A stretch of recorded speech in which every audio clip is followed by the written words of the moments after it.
وما ارسلنا من رسول الا لیطاع باذن اللہ، کہ رسول کو جو بھیجا گیا ہے وہ کس لیے بھیجا گیا ہے کہ اللہ کے حکم سے اس کی اطاعت کی جائے۔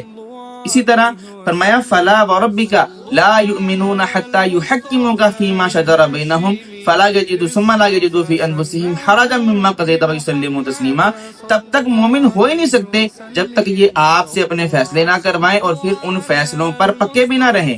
تو یہ ساری باتیں قرآن سے ثابت ہیں بھائی کہ رسول اللہ صلی اللہ علیہ وآلہ وسلم کی اطاعت کرنی ہے، دینی معاملات میں بھی کرنی ہے، دنیاوی معاملات میں بھی کرنے ہیں، مشورے بھی کرنے ہیں، پھر ان کے فیصلے پر راضی بھی رہنا ہے۔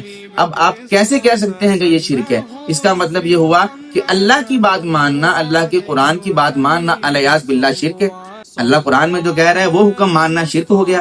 اور کیا جہاں وہ ایک آیت نظر آتی ہے جس کو زبردستی کھینچ کے اپنے معنی میں لے کے جاتے ہیں، یہ اتنی بہت ساری آیات جو رسول اللہ صلی اللہ علیہ وسلم کی اطاعت کے بارے میں ہے یہ نظر نہیں آتی۔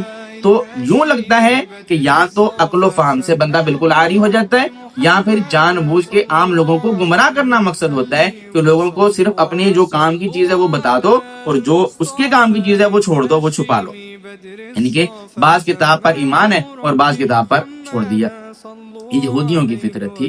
تو لہٰذا یہ کہنا کہ رسول اللہ صلی اللہ علیہ وآلہ وسلم کی اطاعت یہ شرک ہے، بالکل غلط بات ہے، جیسا کہ ہم نے قرآن پاک سے، قرآن پاک کی آیات سے اس چیز کو واضح انداز میں ثابت کیا کہ یہ اللہ کا اور اللہ کے قرآن کا حکم ہے۔ جزاک اللہ۔